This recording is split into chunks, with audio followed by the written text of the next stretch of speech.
All right, hey folks, we are live. I'm going to do a quick spot check to make sure our audio is coming through. Jeff, go ahead and say something, please. Yep. Hey everyone, good All morning. right. You hear me all right? Yeah, I hear you. I see your audio mixer going, so we should be good. All right. Great. Good morning. If you're joining us here from North America, South America, a very good afternoon, good evening if you're in Europe, Middle East, Africa, Asia, any other part of the world, good evening. This is our Coded Live chat show. So if you're new here to the channel, we write code all through the week. You see a lot of .NET and JavaScript from us, but this is our Friday where we just kind of get to chill and relax and just have a conversation. So all of the fun stuff, that's the setup, like the music in the background, the green screen, they're all gone. This is just us, just having a conversation. We're going to try not to share any screens, just have a conversation. All right, so I'm Sam Basu. I'm a developer advocate here at Progress Software, and with me I have Jeff. So go ahead and introduce yourself, please.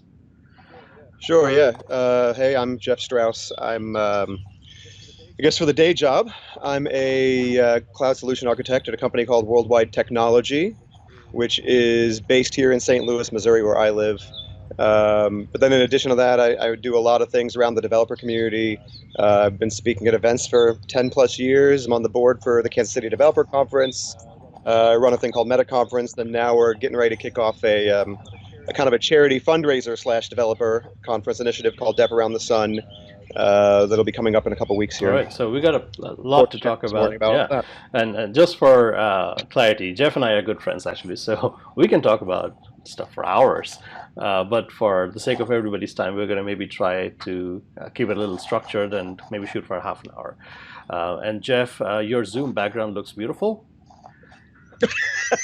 Thank you. It's a nice and sunny day for you, isn't it? It is sunny out. I was expecting rain this morning. I try to spend as much time outside as I can. That's one of the weird things. Like I was saying right before we went live on the stream, I do consider myself pretty fortunate. One thing about living in the Midwestern U.S., right, is we've got space and land. At least even though we're kind of all sheltering in place and stuck at home during this kind of crazy time, at least I can be outside. So I try to be outside when I Yeah, can. that's true. Like poor weather makes it even harder for the kids because like they can't even step out. They're just locked in at home all day, which is hard. Up in Northwest Pennsylvania, we don't have like a spring. It's like winter and then a whole bunch of rain and then you eventually have summer. So yeah. That's what it's like most years here. We like to say that we have really hot, humid summers, really nasty winters, and then a lovely spring and fall for 1 week each. That's what we like to say here. Nice, nice. So you're in Kansas City, no, St. St. Louis, Louis. Missouri. Yes, St. and That's okay. Everyone else thinks it's yes, Kansas City obviously. too, because And yeah. Kansas City is in Kansas because the name has it, obviously. Oh, clearly, the great state of Kansas. All right, so let's get started. So I've known you for years, but describe what you do to a 40-year-old. And I actually have a 4-year-old at home. How old are your kids, by the way? Maddie just turned 5. I got a 5-year-old daughter and an 8.5-year-old son, who I guess is technically still in 3rd grade, but not like there's gonna be any more school. Right. And then, my wife maybe is gonna come outside. Hi, good morning. Hi, my computer decided to do an update without my permission, Okay. and now I can't get on my meeting. Oh, fun. Technology is great. So my wife's a kindergarten Yeah. teacher.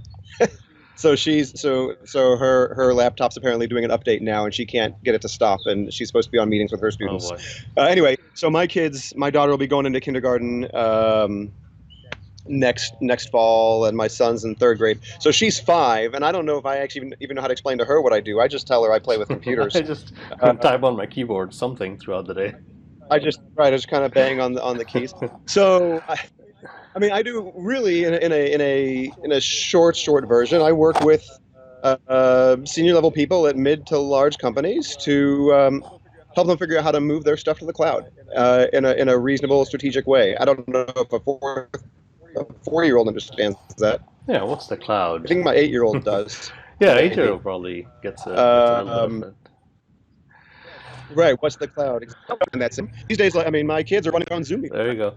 Yeah, it's Uh-oh. it's Did I it's lose hard. Like internet? we were talking about this Bingo. last week, and like having like young kids at home, and I mean, some of us have been working remotely for like a decade now, but this is different. Like we're not used to having kids run around and having to juggle so many things. My wife's a college professor, so we are throughout the day we just like literally her class and my meetings and just like juggling through. It's hard.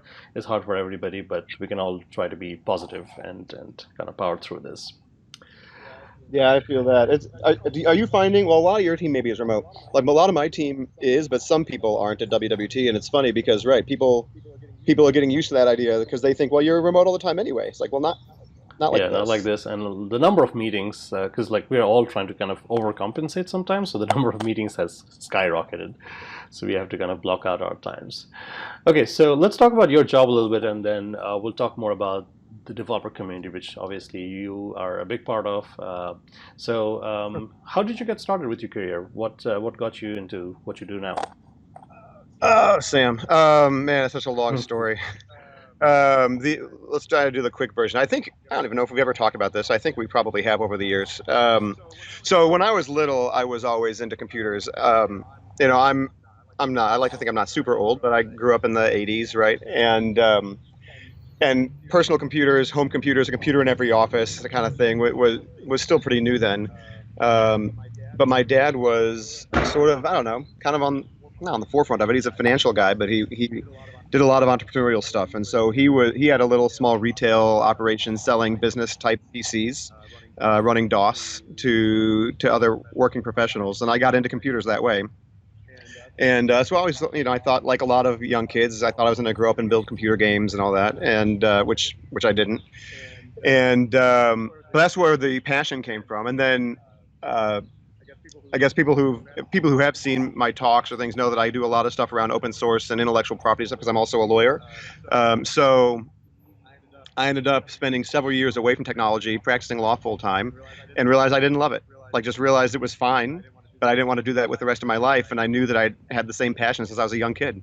So jumped back into classes and sort of reinvented myself a little bit right around age almost when I was about 30, and started all over again, which was great news for my wife. She loved that. Um, but sort of started over with a career in tech, and I was really fortunate, honestly, Sam, because I had a lot of decent connections coming in. Right, one of my best friends since kindergarten works at Microsoft up in Redmond, so he helped me out and pointed me in the right direction. I got connected with a couple people here locally in St. Louis that made a huge difference for me in my career. Guys like Kevin Grosniklaus and Scott Bradlin, Jeff Faddick, and others who in St. Louis rolled me into the community and introduced me to a lot of things around meetups and conferences, which is really where my passion lies.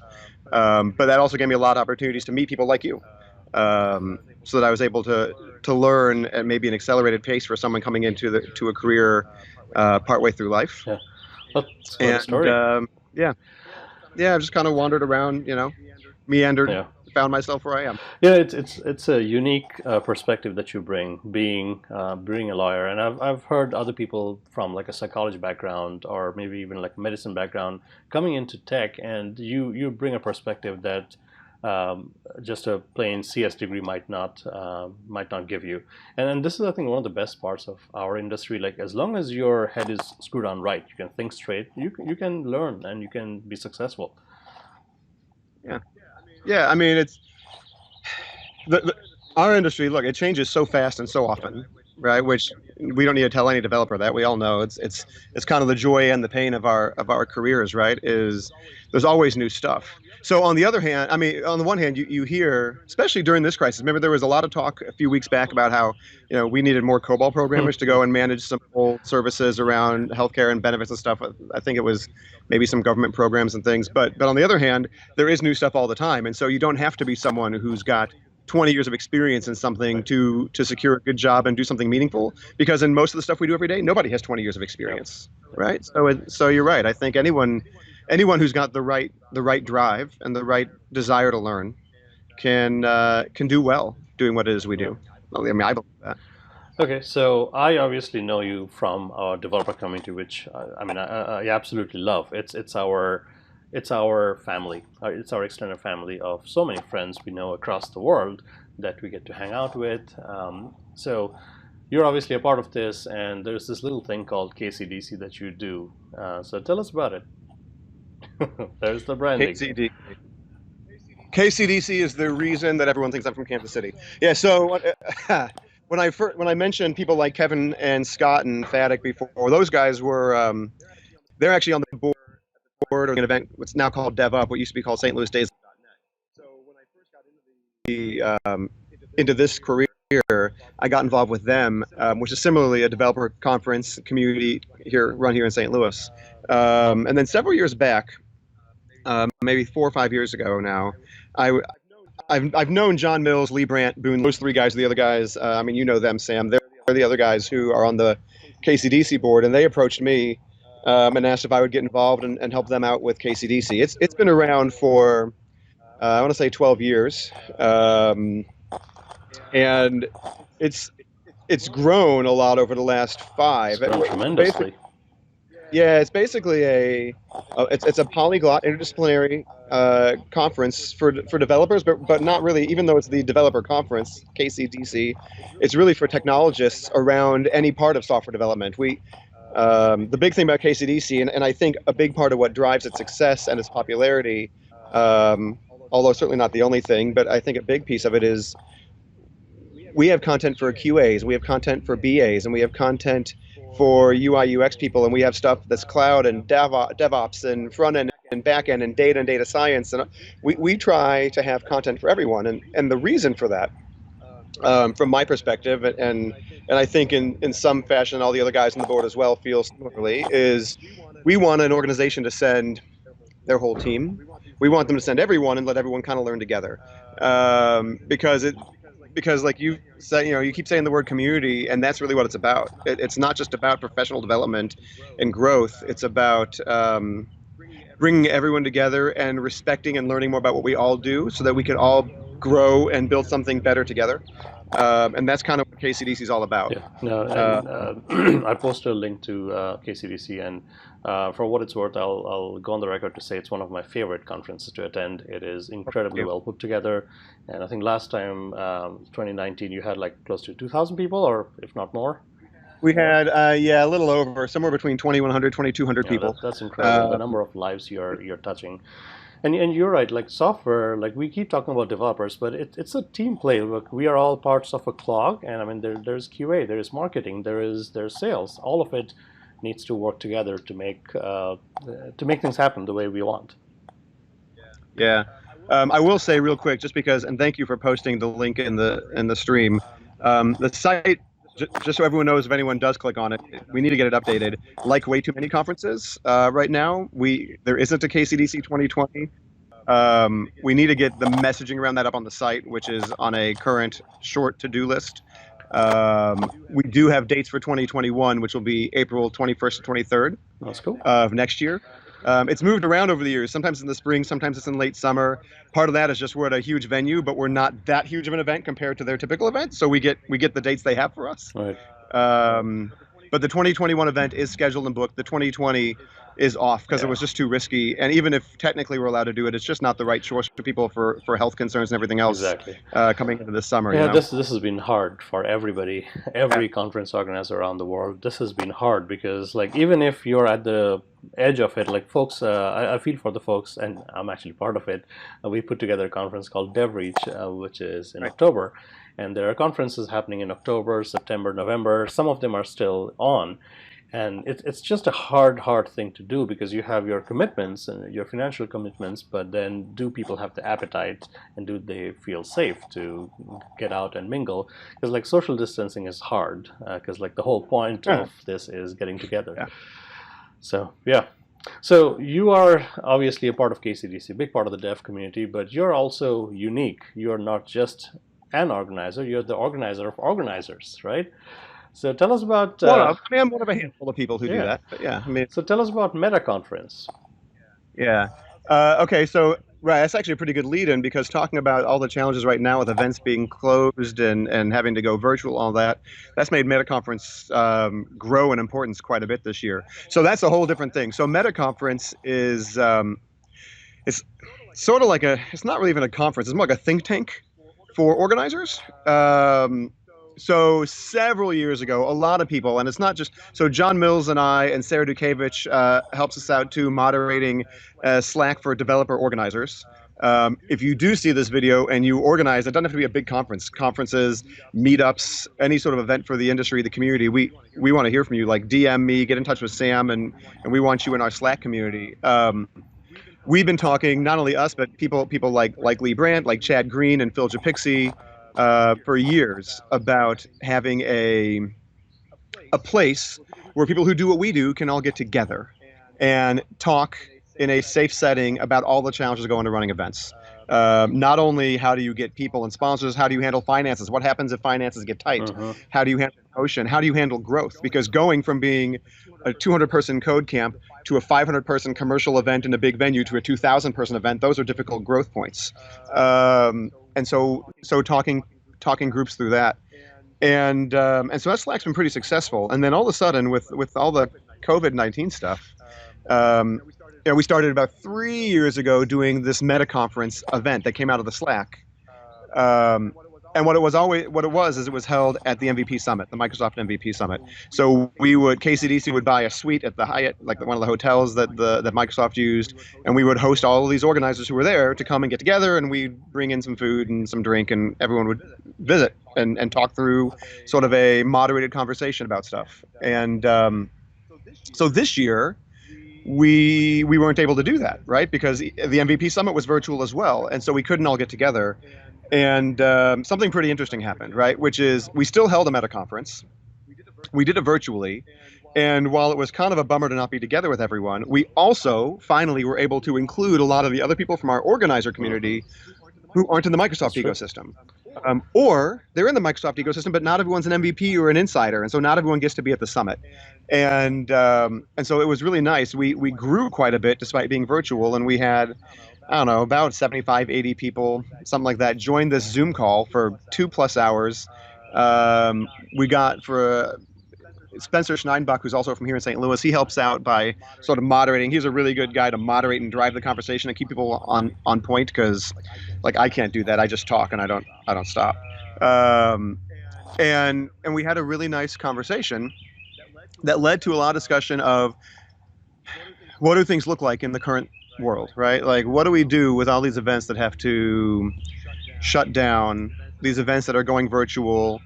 KCDC, like, look, we'll be okay, right? We'll be all right. We're a large event. We have a big reputation. We had some financial concerns because of contractual commitments and things like that to vendors, but we're known. But for smaller events, it's a big deal if you're in your first couple of years and you're trying to grow a presence, and now all of a sudden we have to go a whole year with no event.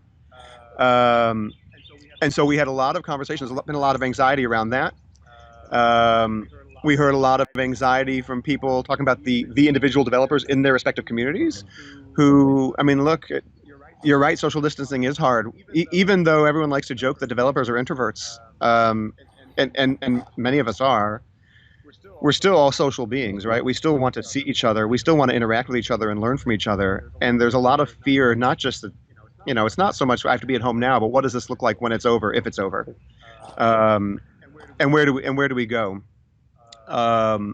So it's been an interesting sort of year for that organizer community, because those of us who are trying to lead it are trying to make sure that there's a plan in place that makes sense. Because virtual events, we're seeing them crop up, but it's not the same, right? Like, so far, we may get better at it. I'm sure we will, but it's not quite the same. Yeah, it is. Yeah. So let me bring out my exploding hearts and just say we love you. We love all of the folks that you mentioned, you and Jonathan Mills and Spencer and Sarah. We love having the Meta Conference and the platform that you give us to just chat, because like you said, like conference organization and kind of shepherding a whole community, this is hard work, and there is a lot we get to learn from each other. So thanks for giving us the platform to do that. Well, I mean, thank you, but I mean, honestly, and it's because everybody comes and joins and participates, right? We're just trying to provide here's a place, come meet people, come ask questions, come talk. I mean, we have so many, because it's a free Slack, right? We don't have a paid account on there, and so we get the warnings when we hit certain message numbers, right? Where like you lose your archive after whatever 10,000 messages, all these things. So I see how many messages are flying back and forth.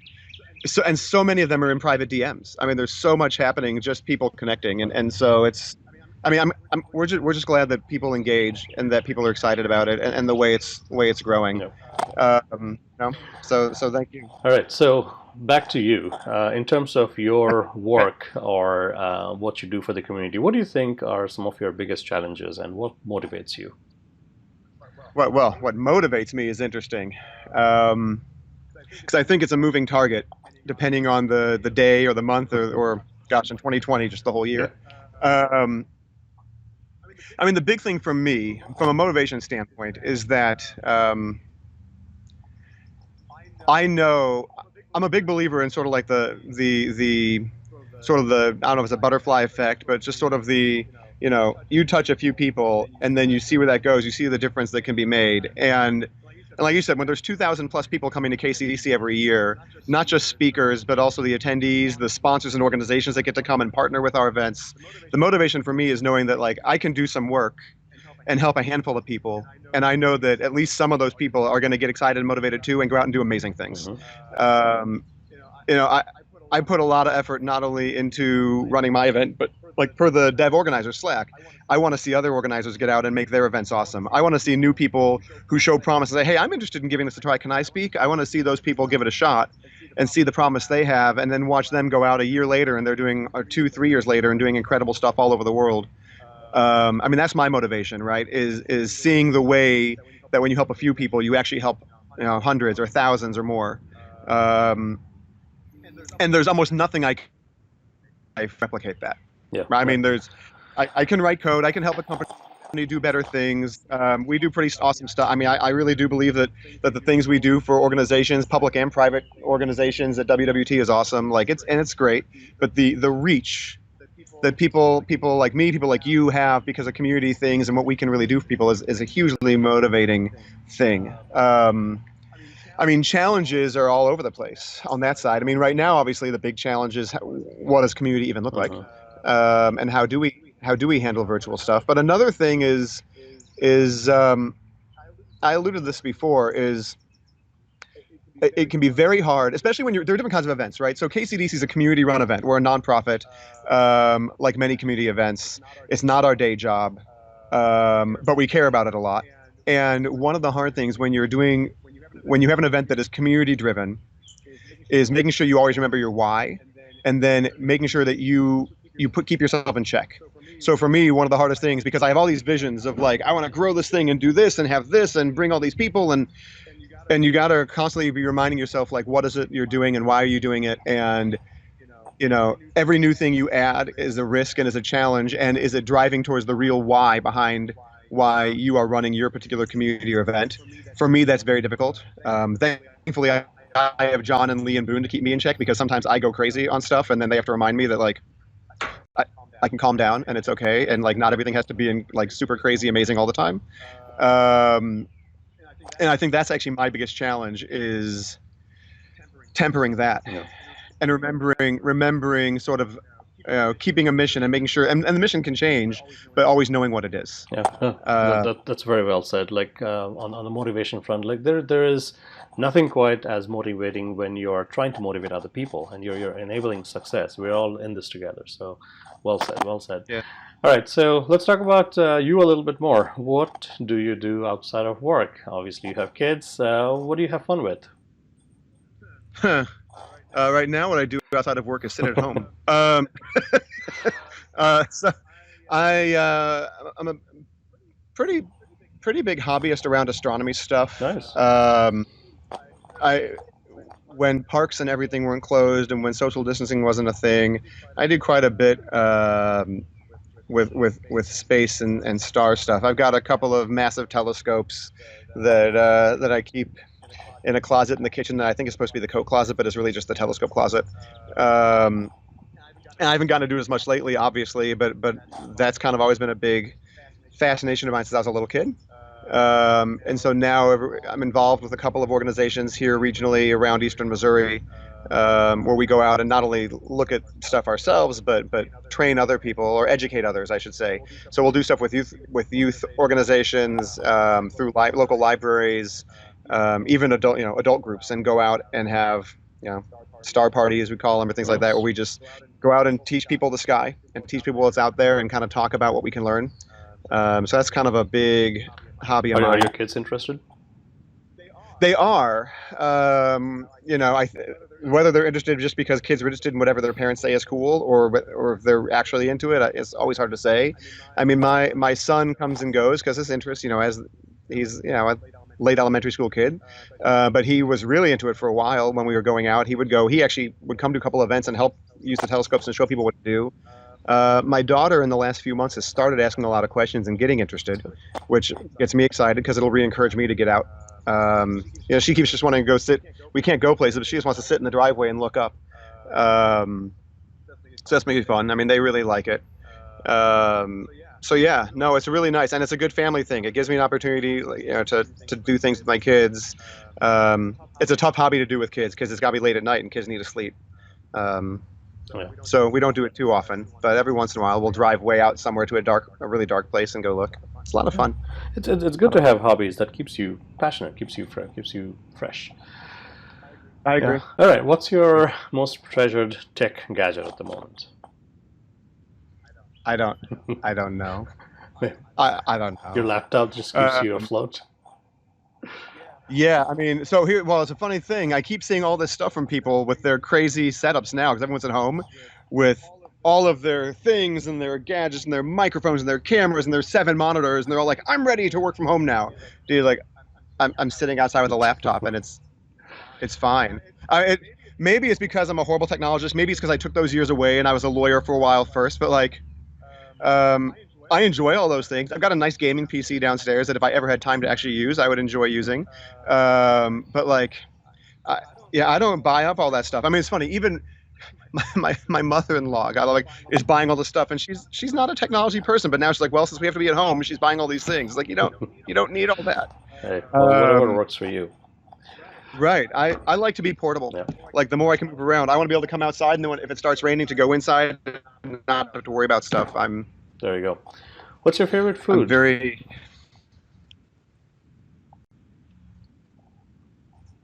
you still here? My favorite. Like on the list of, let's go more about Jeff questions. Am I here? Do you hear me? Yeah, I hear you. Do you hear me? Yes, hello? Yes. Yeah, all right, there you go. All right.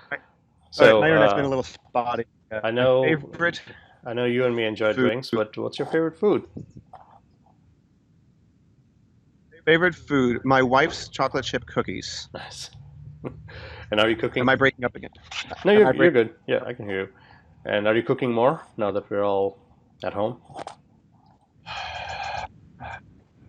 Yes and no. Yes and no. I mean, I would love to be cooking more. My kids are picky eaters. I mean, like many kids. So, given that, we are cooking some more stuff, but like they won't eat anything. So if we go crazy and cook really fancy stuff, it doesn't do me any good because the kids just look at it and say nope and like push the plate away. So we're doing some. We bought an Instant Pot. We never had one of those before. We bought one a couple weeks ago, and we're using that, trying to find some interesting recipes at least. But yeah, they're so picky. Yeah. We don't thankfully have that problem yet. I love to cook, and so does the wife, but we just don't get time in our normal schedules. But now we are definitely cooking more, but it's still for just us. The kids not interested yet, so we'll see if he develops some taste for good stuff. Yep.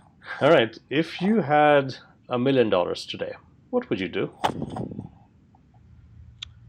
If I had $1 million, what would I do?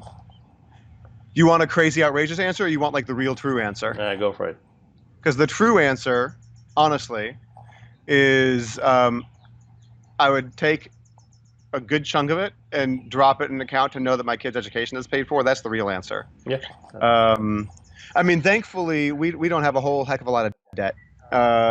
So in that standpoint, we're pretty fortunate. But I'd put money away so that then I wouldn't have to worry about that thing. So that then I could take the income that I have and use it for fun stuff. I'd probably find ways to travel a little bit more, and which sounds ridiculous because I know we travel all the time with conference stuff. But I'd probably mostly use it. I wouldn't do anything nuts. I'd probably put a fund together and make sure I took a handful of pretty insane trips with my family instead of just developer conference business travel. Right. I think I'd just start charting my way around the world and just travel all over the place and share it with my wife and my kids. That's Yeah, That's what I do that's good, with and whatever that's money I very had. realistic though, because I mean, even though we travel a lot, like we are traveling for work, and a lot of the times, like when it's just a quick in and out, all we see are hotels and airports all Yeah. day long. So it's good to take the time off with your family and just to explore and actually be relaxed. Yeah. Yeah, I mean, with the Jeff and John's Excellent Adventure stuff, that all that silly stuff we put online, we get out. Like when I travel, don't get me wrong, I get out and see places, but it's not the same, as being able to, when I come home and say, "Hey, family, I did this and this and this, and here's what I saw, and here's who I hung out with." They're like, "That's nice. When did we get to come?" True. So and it isn't the same kind of experience at all, right? It's just not the Yep. same. Yeah. All right, so I know you're up to, you and a whole bunch of other folks are up to something really cool. So I am going to drop a Oh yeah. link here in our chat room. And chat room, you've been quiet today. If you have any questions for me and Jeff, please chime in. But go ahead and talk about Dev around the sun. I keep hearing about this. Yeah, let's talk about that. I'm actually pretty stoked about it. So here's what happened: is we talked before about MetaConference, right? So this year during the MetaConference virtual gathering, in addition to talking about what other events could do, there was a lot of chatter around, what can we really do with our connection, our community to give back and try to make a difference beyond just like giving everyone a chance to still keep speaking at events. And Claire Novotny, who is, I think you know Claire Samra, she's the executive director of the .NET Foundation. And before she was involved there, she's been around in the community for a long time. She was a Microsoft RD, and she had this idea of, can we combine an event and a fundraiser? And we started talking about it. And after MetaConference was over, she and I kept chatting, and then we ended up having a really nice group of pretty incredible people who want to put this thing together. It's not just Claire and me. It's Heather Downing from Okta and John Mills. Sarah Chips is involved. Jeff Fritz is involved. I mean, there's a whole long list. Christina Aldon. There's like 10 of us. If you go to the website that's in there, there's an organizer thing, so you can see all the people involved in putting this thing on. So hold that thought for just 1 second, Jeff. I Yes. see some follows from Raverick and Cadviz. So thank you, folks in the chat room. We appreciate you, and we'll do a little dance for you. But yeah, it looks like you got a whole bunch of awesome minds behind this thing. Yeah, right, and the whole idea behind it is that it's not just going to be another developer event. Not that that's bad, but our goal is to be something a little different. We are looking to throw. It's a 24-hour long event. It's all going to be live streamed on Twitch and YouTube. It's on May 12th. It's starting at 12 o'clock UTC. And then the idea is, like, basically as the sun works its way around, figuratively, works its way around the globe, we're going to have different, just amazing people getting up and giving technical talks, but not deep dive talks, like entertaining, inspiring, sort of little mini keynote style talks around tech, from all over the world, right? People who are leaders and respected people from different technology communities, different parts of the globe, trying to pick up people from North and South America. We got people from Europe, and we're talking to one person maybe from the Middle East. We have people from Nigeria, South Africa, Australia, India. Like, we're trying to bring people from all over, who are all going to basically share their ideas and try to get people motivated, because on the one hand, we know that everyone feels isolated, and we want people to feel like a community again, people to feel like they can get back together, reestablish personal connections. And then on the other hand, it's also a fundraiser for Direct Relief. Direct Relief is a multinational. They're in like 80 countries. They've been around for 70 years. They're a multinational, non-government, apolitical, unaffiliated charity that focuses on providing medical services and medical equipment and things like that in places where it's needed, either in emergencies like this or impoverished areas and things like that. And so they have a coronavirus response fund, and we have, through Tiltify, a campaign set up. And so the event is completely free. Anyone can tune in anytime, come and go as they like. But there'll be opportunity and encouragement for people who can afford to and wish to do so, to make contributions. Hopefully, we think straight through the Twitch stream, there'll be a way to provide contribution that way, and as well as eventually through the website. And 100% of the proceeds, all of it, goes to Direct Relief. So there's none of it's going back to the .NET Foundation or to the organizing committee. Like, it's all being self-funded. The event is not taking money to fund itself. It's taking money for charity. We have we've got already a good handful of corporate sponsors, which we call sponsors, but really, again, they're just donors. We're just looking for companies that want to make a contribution to charity, and we want an opportunity to publicly thank them for giving money to COVID-19 relief. So if they want to put money into our fund, we want an opportunity to put their logo up on the site, talk about them, make sure everyone knows that those organizations are giving back as well. So we're going to see how it goes. We're pretty excited about it. I mean, gosh, we've got not only a lot of the big names you see at a bunch of events like the Hanselmans and the Richard Campbells, but we've got Bjarne, and we've got DHH, and we've got some pretty amazing people coming on to talk. Troy Hunt's coming on, so it's gonna be pretty awesome. That's pretty awesome, actually. Hold that thought. This calls for fireworks. Chat room, I posted the link in the chat room. That's the deveronthesun.org. This is pretty amazing, and I personally know all of the folks behind putting this thing together. This will be absolutely gorgeous. I cannot wait to see all of the amazing speakers that you have got lined up, hearing from some of their perspectives. And like you said, it's totally a global event. You got folks from all around the world chiming in, and it is 24 hours live here on Twitch. So let's get together as a community. Let's celebrate the joys that we have in our lives and what we feel motivated to do in our software development industry. All right, so yeah, thank you for doing that.